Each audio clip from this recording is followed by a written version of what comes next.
बड़ी खबर आपको बता दें, शरद पवार छोड़ेंगे एनसीपी अध्यक्ष का पद। जी हां, शरद पवार ने ये बड़ा ऐलान मुंबई में किया है। एनसीपी का अध्यक्ष पद वो छोड़ेंगे। अब से कुछ ही देर पहले शरद पवार ने खुद ये ऐलान किया है। अध्यक्ष पद पर अब काबिज नहीं रहेंगे शरद पवार। मुंबई में उनका ये बड़ा ऐलान। लंबे वक्त तक वो अध्यक्ष पद पर काबिज थे, लेकिन अब वो अध्यक्ष पद छोड़ देंगे। शरद पवार ने एनसीपी अध्यक्ष का पद छोड़ दिया है। ऋत्विक भालेकर मेरे सहयोगी इस वक्त तमाम जानकारी के साथ जुड़ गए हैं। ऋत्विक, क्या वजह बताइए, अचानक पद छोड़ने का फैसला क्यों?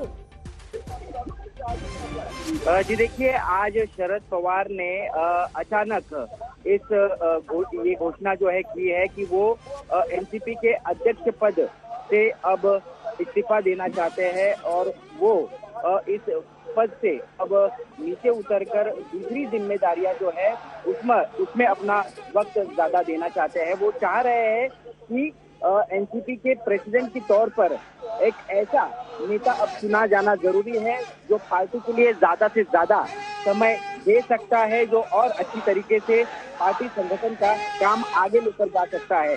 जैसे ही उन्होंने इस बात की घोषणा की है, हम देख रहे हैं जिस हॉल में वो कार्यक्रम आपके पास मैं लौटूंगी, आप अपनी बात पूरी कीजिएगा। इस बीच जब ये ऐलान शरद पवार कर रहे थे तब वहां किस तरीके की नारेबाजी हो रही थी, ये आपको सुनाते।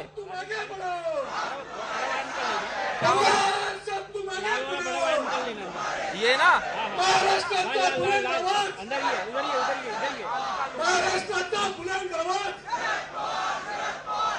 साहेब, आपण फुले शाहू आंबेडकरांच्या विचाराचे समर्थ साक्षीदार आहात।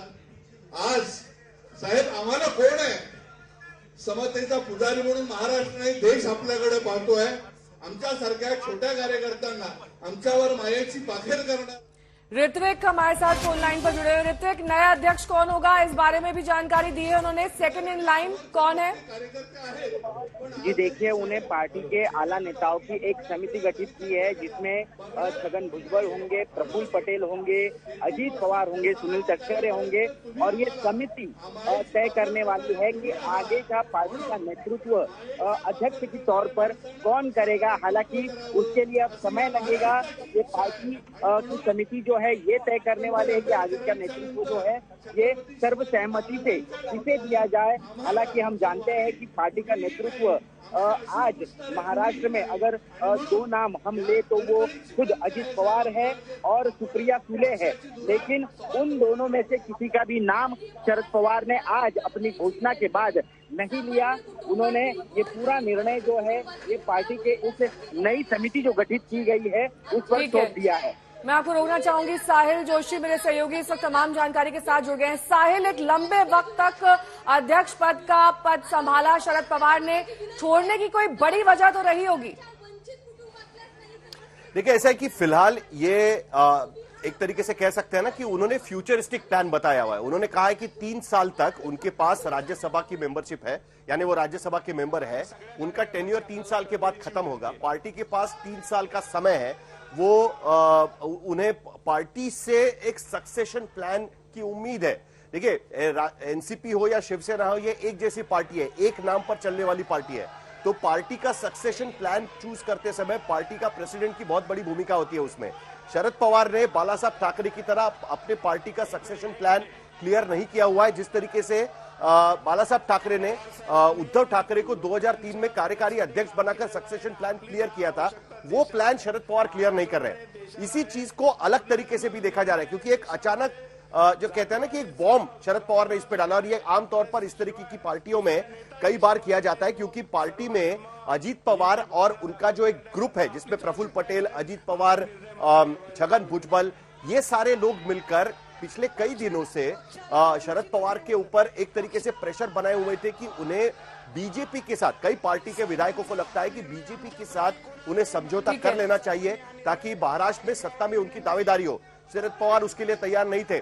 क्या ये उस गुट पर एक तरीके से प्रेशर बनाने की कोशिश है? क्योंकि इस वक्त जहां पर यशवंतराव चव्हाण सेंटर में ये जो प्रोग्राम चल रहा है, वहां पर पार्टी के बाकी नेता साथ में आकर कहने की कोशिश कर रहे हैं कि नहीं, उन्हें यह मंजूर नहीं है। हालांकि शरद पवार ने साफ शब्दों में इस बात को कह दिया है, लेकिन पार्टी के बाकी नेता अब उन पर प्रेशर ठीक है, बनाने की क्योंकि कोशिश उनका करें ये कि नहीं, ऐलान आप इस दरअसल तरीके एक से बाउंसर की तरह पार्टी पर आया है और यही वजह है कि जो तस्वीरें हम अपने दर्शकों को दिखा रहे हैं उसमें कई ऐसे लोग हैं जो अपनी आवाज मुखर करके ये कह रहे हैं कि उन्हें ऐसा नहीं करना चाहिए। मैं आपके पास लौटूंगी साहिल, क्योंकि शरद पवार ने जो कुछ कहा वो मराठी में कहा। आप दरअसल हमारे दर्शकों को समझाइएगा कि क्या कुछ उन्होंने कहा, लेकिन इस बीच मुंबई में पवार के समर्थन में जमकर नारेबाजी हो रही है।